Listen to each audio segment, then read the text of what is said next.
and I teach 6th grade at Midkota. I love being here. Part of why this is so exciting, other than I'm dramatic, is most of these high school kids I had as 5th and 6th graders, so I feel like I have my babies back, which they're just precious to me. Anyway, so when I brought this up and asked if I could resurrect the theater program after 16 years, I was like, hopefully some kids will be interested, and maybe if we can get 10 kids, we can make the play work. There's about 25 of them. So that, of course, warmed my heart, and they've been so fun to work with. They are thinking critically about how to solve problems and how to improve their parts, and every night my husband would ask, like, oh, how's practice tonight? Honey, it got better! And so it's just been, it's such a joy, and just like fuel for my soul.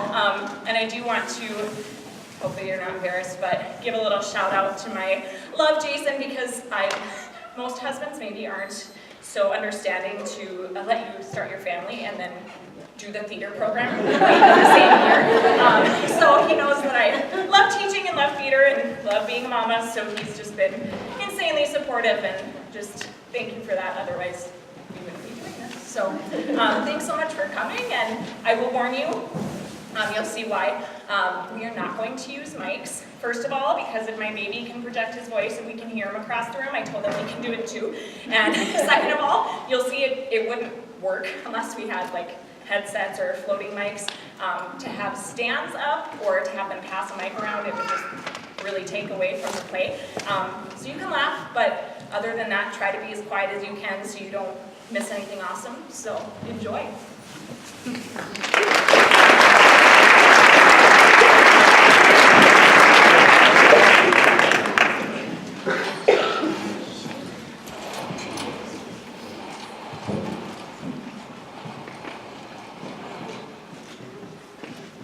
So I think you should show up at 7. No, 7:15. I'll need more time on my hair. Okay. And can my corsage be a white tulip? I know normally people go with red roses, but I think it'll clash with my dress. Yeah, sure. And, well, never mind. You said you didn't want to talk about next year and college and distance until after prom. And I think you're right. Let's just enjoy prom. I can't do it. Okay, we can talk about college now if you want. I think... No, not college. I can't be doing this. Doing what? I can't go to prom with you. I'm going with Jess Hutchinson. What? Jess Hutchinson? I don't understand. How is that possible? Well, you see, I've been dating both of you for the past 3 months. Not really fair to Jess. Not fair to Jess, but what about me? Well, if you want to be technical about it, it's not fair to you either. But come on, Jess is the sweetest. Don't say she's sweet. I'm sweet. You're okay. I mean, you're mostly nice, but Jess is the best. And she smells amazing. The face of an angel. What about my face? What about my smell? You smell like okay laundry detergent. And your face is alright, but it's not like Jess's face. Seriously, Katie, next time you see Jess, you really study your face. You will feel blessed. Get away from me, Billy. Seriously, I don't ever want to see you again, ever! Sorry, Hey, if you end up going stay to the dance and you want someone to dance with, I'll totally do it so you don't feel like a loser. Go away! Ah! Oh my. Oh goodness, that was horrible. That was the worst breakup ever. Who said it? Who said that? What?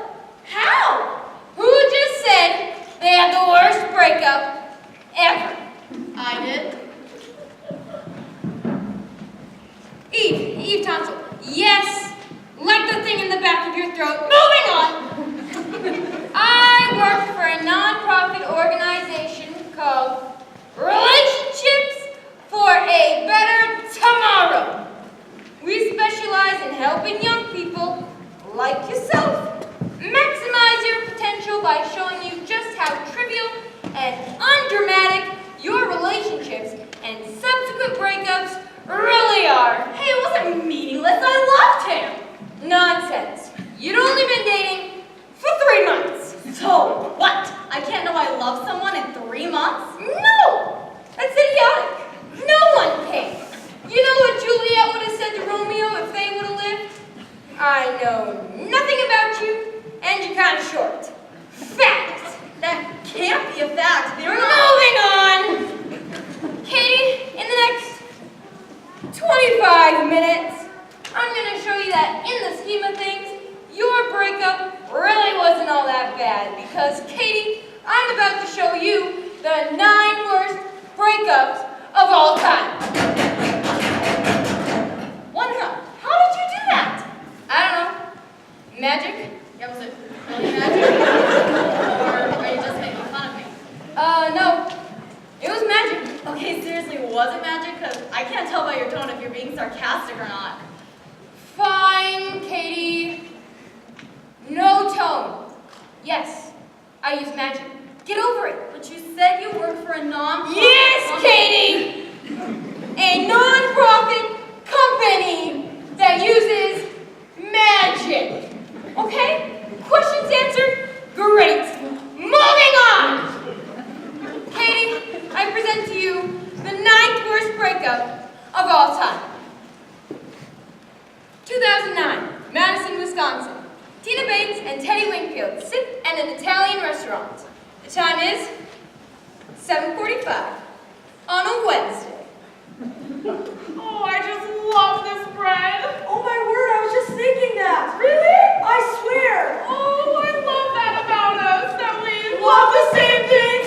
Oh my stars. It's the best. we finish each other's. Sandwiches. That's what I was missing. Oh, I know.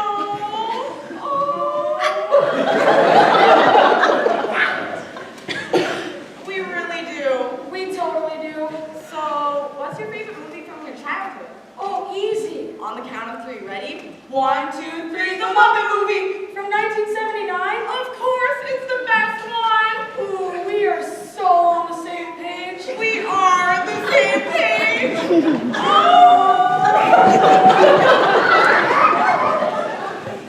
What about Yeah. your favorite? Yeah. Flavor of Ben and Jerry's.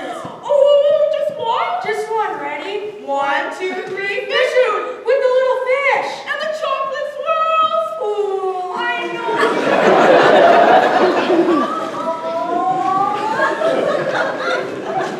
I'm going to miss you. I know. I can't believe you're going to England I know. for a whole month. It's so When you go to England, what's the first thing you're going to do? Ooh. Because I think I know. I think I know that you know. On a count of 3, ready? 1, 2, 3, break up with Wait, what? you. Wait, what did you say? You're breaking up with me? You expect me to go to Buckingham Palace? You love the royal family. But I hate palaces. Ugh, terrible. Why are you upset? I'm the one getting dumped. Because we're not on the same page. This was supposed to be the easiest breakup ever. I thought you'd know. No, I don't. This is terrible. I need to go. You can't be upset. Well, too bad, because I am. I thought I finally met a guy who thought the same exact way I did. I thought when we break up, it would be mutual. But no, I feel guilty now. We have so much in common. I know, and that's great for a 6-month relationship, but if I really want to get serious with a guy, we'd have to disagree about some things. A healthy relationship means being your own person. I thought you'd agree with me about that. No, I don't. Oh my stars, who are you? You can't be the one that storms up, Tina. I should. And you should agree because that's what we do. Excuse me, can I get you started Just on bring me it? more bread. I'm sorry, but you already have... Bring me all the bread. I guess that was worse than mine. Although, give me some credit. My boyfriend was cheating on me. Oh, don't worry, Katie. This is only the tip of the breakup iceberg. Moving on. Number 8. June 13th, 1984. Betty waits at a Denny's for her boyfriend Darren, who's just got some exciting news about work. That's when Kelly arrives.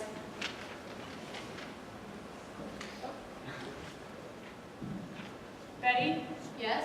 Great. I'm Kelly Erickson from MOBN. I have a a message for you. I'm sorry, what's MLBN? Messenger of bad news. It's like a courier service for unpleasant personal messages. Okay, wait a second. So, you are the significant other of Darren Brown, correct? Yes, but... If you don't mind, I'll only be a few seconds. Darren has the following message. Betty, I got a job in Nebraska. I'm sorry to say, but I don't want you to follow me there. I love you, but I'm not in love with you. I hope you have a good life. All right, well... What? Is this a joke? Whoa, whoa, hey. What? You don't shoot the messenger. But I'm upset. It doesn't matter. You don't shoot the messenger. Well, what? Everybody knows that. Well, what kind of service is this? Give people bad news and then don't allow them a chance to vent their feelings. Yes, I know. I admit it. It's a service for cowards. I'm not happy with myself most mornings, but the job market's tough out there. Well, I think the fact that you signed up for this job should mean that you should be able to take me yelling at you. The whole don't shoot the messenger thing shouldn't apply. Whoa. I'm sorry, is everything okay? No, it's not. Look, I just gave her some bad news and she started freaking out on me. Ma'am, I'm sorry. You can't yell like that. Especially in a Denny's. I'm sorry. You just can't.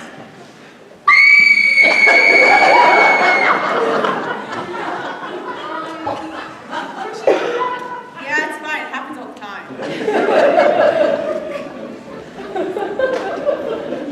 I've never heard of MLBN. MLBN went out of business in like 1985. They got sued. A lot. So, no, you wouldn't have. I'm gonna Google MLBN. I'm pretty sure I would. Katie! Is it gonna be like this the whole time? You question every little thing about every little breakup? Because that gets old, Katie. That gets old real fast. And we've got a lot of breakups to get through. Well, I was just trying. Moving on. Number 7.5. 7.5? More questions? Katie? I figured you needed a lot of help. So I snuck this one in there for you. I've learned a lot at relationships for a better tomorrow. Moving on. May 13th, 2003. Mandy waits at a Starbucks when Louis unexpectedly arrives.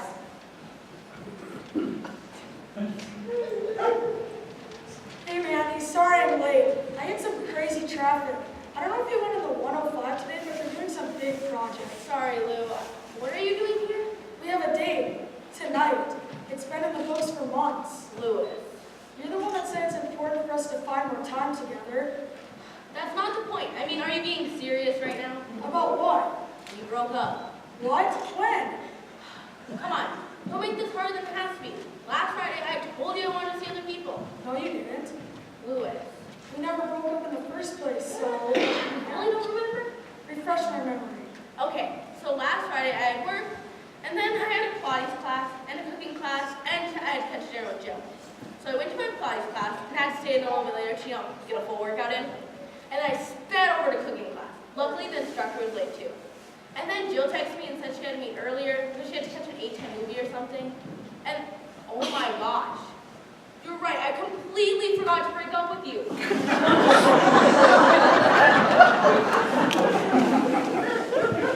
See, you're too overscheduled. You're always forgetting stuff. Man, that's bad. That's really bad. Breaking someone's heart isn't something you should forget. I know. I can't believe I forgot to break up with you. Neither can I. I really can't. Crazy. So you still want to break up with me? Oh yeah, no, definitely. But this time I'll put in my details so I remember. Wouldn't want to have to break up with you twice, No, that's the only way this could be any worse. So I guess I'll leave. I was here first. All right, well. Moving on! Number 7! November 5th, 2009. Adam blindfolds surprise birthday party. It's not.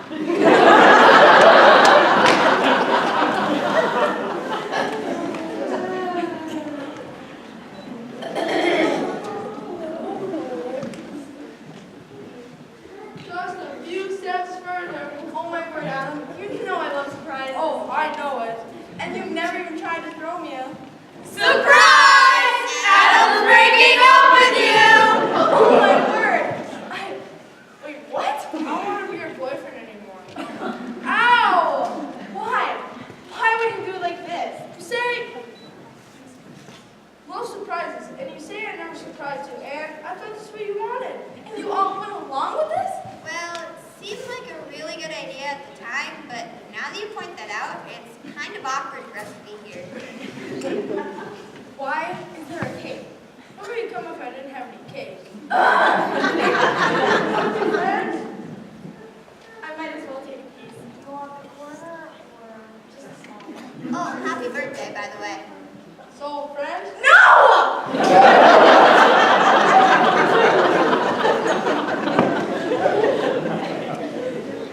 On her birthday? Man, that's cruel. See, Kitty? Could have been worse. Could have been much, much worse. Moving on. Number 6. 2014. BC. In what is now St. Louis, a caveman and a cavewoman enact one of the first, and still one of the worst, breakups of all time. I'm gonna have to help translate this one, so hold my clipboard, okay?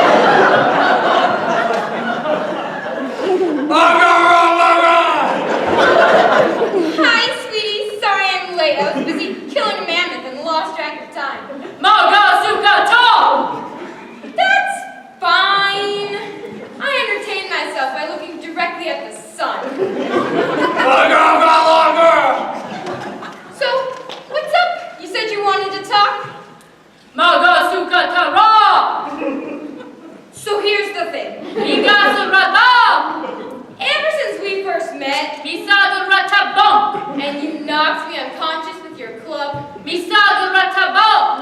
I knew that you cared about me as a person, and not just because of my pronounced forehead. That is true. I was fond of your forehead. But over the past 2 years, I feel like we've been growing apart. I like to gather. You like to hunt. So I think we should break up.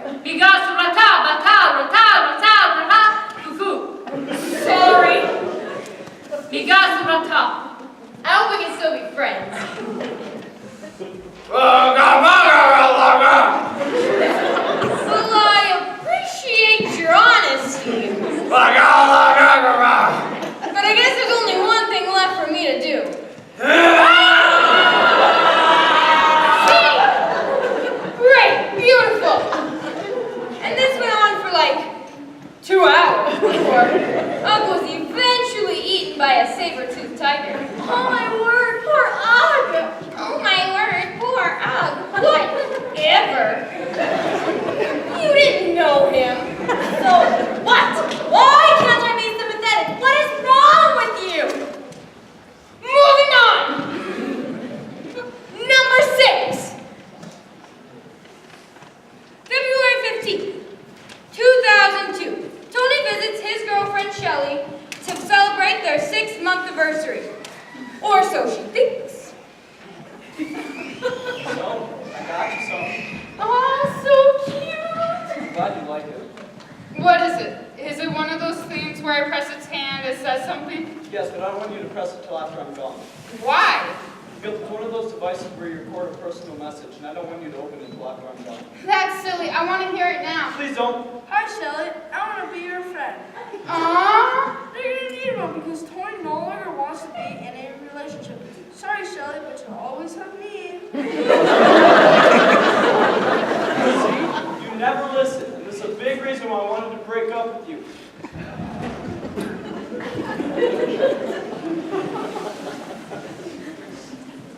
No comment? Nothing? No, you keep yelling at me. Great! Moving on. Number 4. July 27th, 1863. At the height of the Civil War, a soldier and his sweetheart record in their letters one of the worst breakups in U.S. history. My dearest Elijah, it had been so long since your latest letter, I had begun to feel the worst. 6 months was the longest stretch without word from you. It was almost unbearable. I know your time is occupied with fighting. You suffer from absence of the mind when you're overwhelmed. I need to remind you of the cow fencing incident of 1860. Just know that I wait here alone, long for the time when I can once again clasp your hand in mine and gaze at the sunset over Esau's Gulch with you by my side. You want your love, Jessica Elmira Smith. Dearest Jessica, I am so glad you have found it in your heart to forgive me for such long absences in between my letters. But let us not forget, the National Mail Service is a bit sluggish due to the Civil War. But I digress. I know my long absences have taken their toll on you. And that is the only reason I can think of for you bringing up the cow fencing incident, which we both agreed on was not my fault. It is remarkable that I feel more smothered by you here in Gettysburg than I did back in Harrisburg. Now, Jessica, please exercise a little more patience, for mine is wearing thin. Your loving beau, Elijah Hunt Rose. Elijah, I can't help but detect a severe tone of resentment in your latest letter. Am I really smothering you, as you so bluntly transcribed in your latest correspondence? My heart aches at this thought. All I want to do is help you in your time of need. Just say the word and I'll be at your side. You want your love, Jessica Elmira Smith. Dear Jessica, I do not see the logic in you coming to the front lines of a war when I have said in the most straightforward way I know possible. I need more space. Coming to the front lines of a war is not only dangerous and irresponsible, it is the exact opposite of what I asked for. Now, please, Jessica, stay at the farm. That is truly and honestly what I want. And I promise we'll discuss this once this horrible, devastating war is over. Elijah. This is worse than I thought. You did not even sign your latest correspondence, your loving beau. Clearly you are traumatized and in need of my support and company. I cannot leave until the frost breaks, but as soon as it does, I will make my way to Gettysburg. Our relationship is in just need as repair as a union, and I'll do everything I can to fix it. You want your love, Jessica Elmira Smith. Dear Jessica, I regret to inform you that your loving beau has passed away on the siege of Knoxville on July 14, 1863. His last words were said to be, "Oh, I wish I could have seen her. My dearest Jessica, I wish I could have seen her one last time. But alas, it is too late. But whatever you do, Jessica, do not come to the front lines." Find a man who loves you and try not to smother him like you did me. He was a brave man, and I am sorry for your loss. Your President, Abraham Lincoln. How stupid do you think I am, Elijah? First of all, presidential letters are typed, not handwritten. Second of all, I'm pretty sure Mr. Lincoln has the ability to write above 4th grade level. And finally, you misspelled Abraham Lincoln. I am pretty sure the President of the United States knows how to spell his own name,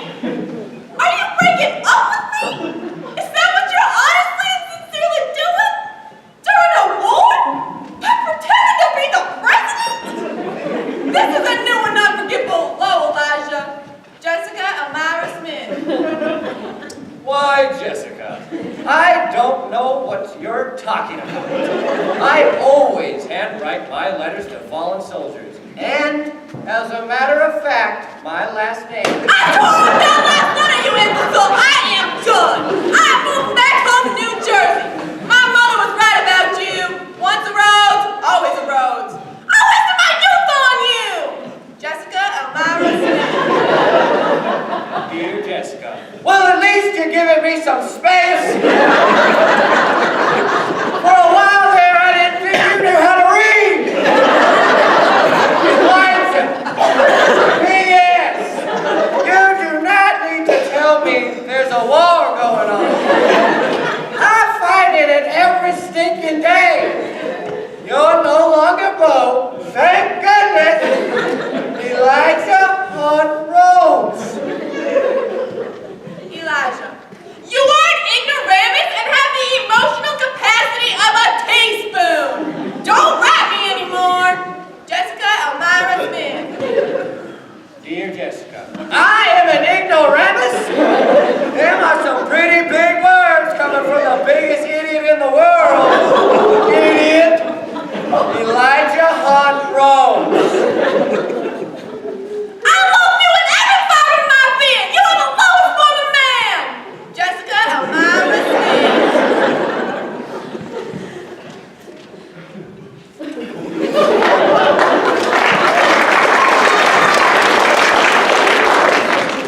Yikes! I never thought of anyone fighting in the Civil War. As being a flawed and three-dimensional person, I know! Isn't history amazing? Even Civil War soldiers can be jerks. Moving on! Number 3. August 30th, 1978. Wilma Everett meets her boyfriend at a local restaurant to talk.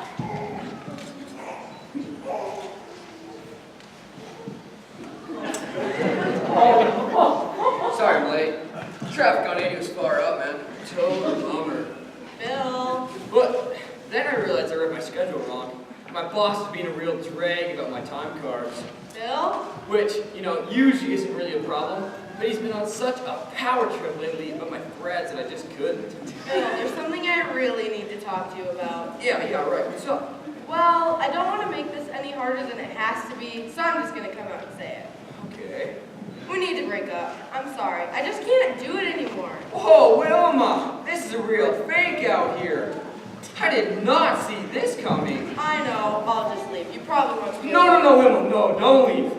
I mean, this is freaking me out, man. I got some questions. Bill, come on. I mean, did I do anything wrong? No, gosh, no, Bill. You're a good, groovy guy. Yeah, I feel like I am a good, groovy guy. You're sweet and thoughtful. And I mean, you remembered my sister's birthday last month. That's a thoughtful boyfriend. Yeah, I try to be. And I feel like we have so much in common. So much, man. Oh, Bill, yeah, we are very compatible. Yeah, we both dig movies and art. As well as tennis and basketball. We also both have similar career ambitions. We both want a family with 3 children in 5 to 7 years. All that stuff is out of sight. I'm not calling you out on it. Right. So, what's the problem? How to say this? Well, I don't particularly dig your face, I guess. Wow. That one hurts. And look, everyone tells me that you're really cute and have a great face, and that it's all in my head. Yeah, no one's ever told me I had like a bad face before. Apparently you don't. All my friends are like, your boyfriend is John Travolta hot. If you dump him, tell me, because I go with him solely based on his face alone. Yeah. Then they see you and I just really want to rip it off. Like I hate it so much.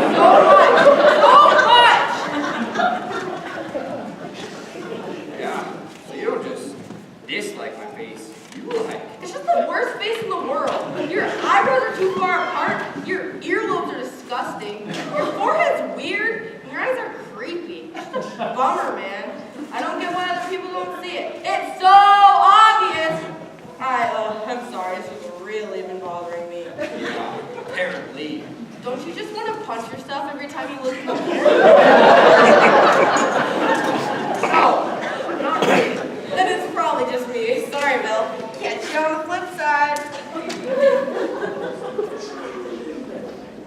Can I get you anything else? No, just get the check. Great. Wait!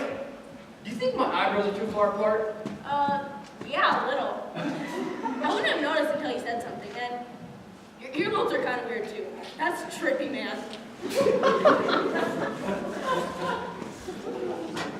I don't think there's anything wrong with his face.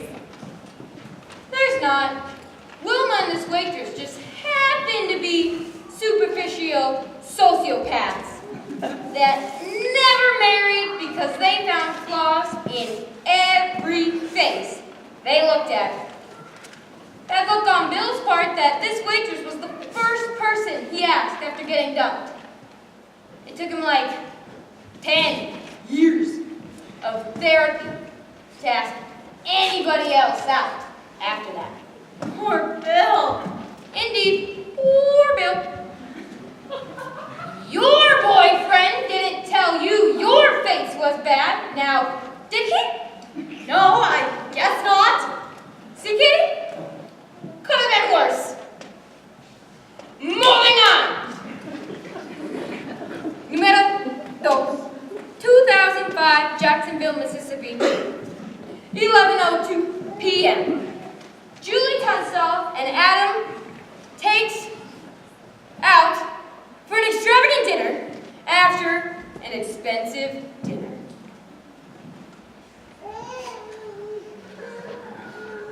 That was an amazing dinner. Oh, good. You liked it? I did. I really did. Everything about tonight has been just perfect. The dinner, the dancing, and now this walk. Oh, I'm glad you thought so. I wanted everything about this night to be perfect. It is. It really is. Tyler, what's wrong? You're shaking. I'm just nervous. You know, I've let this in my head over and over again, and now that it's finally here. What, Tyler? What? Julie, from the first moment I met you, I knew you were something special. You're so beautiful and I'm just so amazed you even talk to me. Oh my word, Tyler. But then, over the next year, we really got to know each other. We've clearly become different people. I mean, I'm a morning person, you're a night owl, I like sports, you look for a theater. Over these past few months, it's like, we don't even talk. Okay, that's a kind of weird setup. Yeah, I'm sorry, I'm just nervous. I guess, I don't know if I'm the most decisive person in the world, but this time I am beyond certain. Julie, will you no longer be my girlfriend? Yes! Yes! Oh, wait, what? Hold it down! What? Did you just break up with me? Yeah. 1,000 times yes. What is wrong with you? What do you mean? The romantic dinner, the dance.